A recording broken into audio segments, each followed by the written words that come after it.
Welcome to Healing Minds, a place where you explore your inner world and learn healing practices to a better mental well-being. Don't forget to hit the subscribe button so you don't miss a video.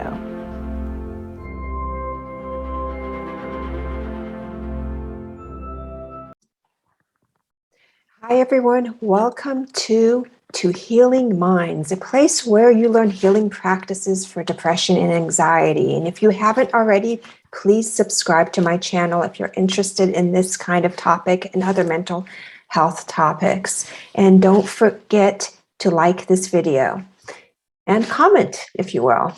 Anyway, I want to share with you 5 ways on how to improve your depressed state. In another video I shared, there are 3 different levels to depression. There's mild, moderate, and severe. And each level impacts you differently. So mild, obviously, is going to impact you differently than at the severe stage. But here are 5 ways in how to improve depression. I know it's hard, and sometimes it can just be overbearing. But the thing about depression is you must take that into your hands and have daily mental health practices and to make it a habit. Even if you have the harder days, it's okay to forgive yourself on those days. If certain things aren't happening according to your healing plan, you just go back to it the following day. Number 1, and this is an extremely important one because it's huge when you're in a depressed state, especially when it's severe, is to somehow control your negative thought process. And I have provided videos on this topic before. I know it's difficult, and to remind yourself it's natural because depressed state is a depressed state. You're feeling down, you're feeling low.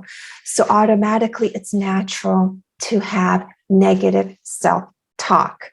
It's not to say, hey, let's not talk negatively. It's saying is controlling it for it not to intensify and make your situation worse, where you can't function during the day, and also to start questioning the negative talk and working with it and asking yourself the validity of it. And I shared on another video, that's what CBT or cognitive behavioral therapy is good for, which I do have a link below if you need a therapist that specializes in this form of therapy, because they talk and you go over certain behaviors that has impacted your emotional state and your depression because of negativity, negative self-talk regarding people or situations. And it definitely will make things worse. So it's learning a new thought process and wondering if this negative self-talk that you constantly bring forth to yourself is actually true, or how much validity it has of it. So being able to control that more, because the more in despair you are, the harder it will be to control, and it can have a not so good impact on you where you choose poor habits or poor coping mechanisms.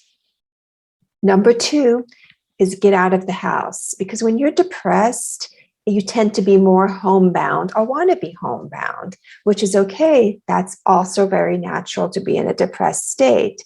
And even if you improve, if you still want to be homebound, it is okay. You know, possibly you work at home and there's some choices that you made in life that you prefer it that way, which is great. That's why we have remote work and telework. It really helps people with, if you're going through this condition, it helps you control your environment. But saying that, it's good to also get out of the house and get some fresh air. Sunshine is important to mental health. And when you're in the sun, you're walking, you're getting fresh air, you're getting in nature, you're looking at the sights and sounds. And possibly if you're a noise sensitive person, go to a quiet area and be able to have that walking time to kind of get some clarity of where you are in life or what's happening during the day, or just to calm your mind. I know for me, that's definitely what I like to do, is just to calm my mind. I love my nature walks, and I can't do without them because that's like a medicine to help me manage my mental health. So that's very important. Number 3, when we are depressed, and again, the more severe, the harder it is with this, is we have a hard time to think about what went right for our day, for our week, for a month in our life.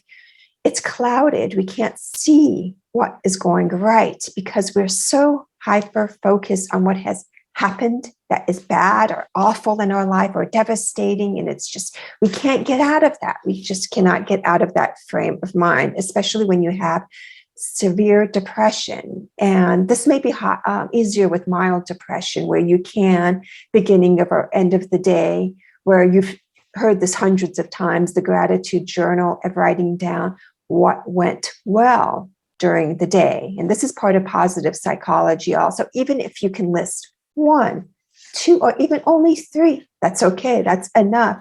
But it's trying to get your mindset to see that there are certain things that you can still be thankful of, even if all of this other stuff didn't work out, or it's just made you angry, or it's made you upset and depressed. What is that 1 or 2 things that you can find that you can say, like, hey, I still have this, I can do this, and this is what I can focus on. And there's no such thing as small things. Even if you can say, hey, I got out of bed and I was able to make breakfast for myself and get dressed and do a certain task that you weren't able to do in your daily life. Anything is just to direct your mindset to still, no matter what your situation or how awful it was, or whatever got you into that depressed state, there's something that you can still see, even if you're looking out the window at the sunshine, that is going right in your life. And again, if it's hard in the beginning, especially with severe depression, that's why I call it a mental health practice. You have to practice it every day. Number 4 is exercising or working out. And this can be walking, taking your dog out for a walk. Again, walking in nature, or if you like following YouTube workout videos, or if you prefer going to the gym, or if there's a sport that you love and you haven't played in a long time and you're looking into getting back into it, maybe checking out classes. It all depends on personal interest. One workout isn't for everyone. You have to choose something that is for you. Like for me, I can't take intense classes, and I just can't go to gyms anymore. I don't like gyms. I don't like the noise, the music, the classes, something I loved maybe 15 years ago. I can't do that now. It is too much. So I just go for walks outside in nature. So you have to really look at who you are and what you prefer, and not forcing yourself into like an intense gym workout class where you're going to get more stressed out of it. So start slow with working out and gradually build it up. It's just to get your body back into motion. And again, I have video about that also, is how to introduce yourself to movement when you've gone through depression. And number 5 is, you'll probably love this one because I know I do, is the impact of chocolate. Yes, chocolate. Okay. This is something, as I say, I have chocolate every day.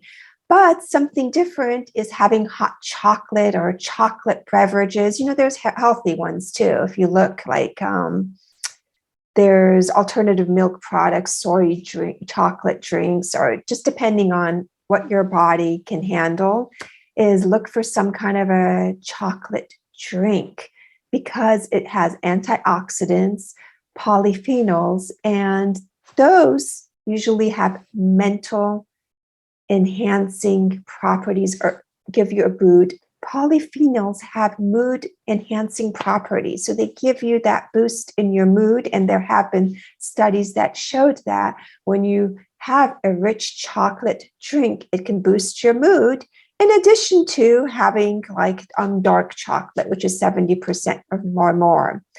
So again, it depends on your diet or making sure you're not allergic to certain things, but this is also beneficial. And I know, as I said, it's good. It's beneficial for me because I have my chocolate every day. So that is also a good mood uplifter. So in this video, depression is a very complex topic. I just wanted to share with you 5 on how to improve your depressed mood. Please leave your comments below what you think, what has helped you in these 5, or offering some of your suggestions. And also, again, if you are interested in therapy and you want to have individualized therapy using cognitive behavioral therapy, please check out the link below. And it can be done at the comfort of your own home, therapy at home, because sometimes it's just hard to leave the house and it's a hassle, especially when you are looking for a therapist. So check it out. You get the 20% off. And I did provide a video on CBT. And I did provide a video on CBT, even though this is an in-depth therapy. I gave you a little understanding of what it's about, and I hope to provide more videos on that in the future. Okay, again, don't forget to subscribe to my channel. Thank you, everyone. Bye.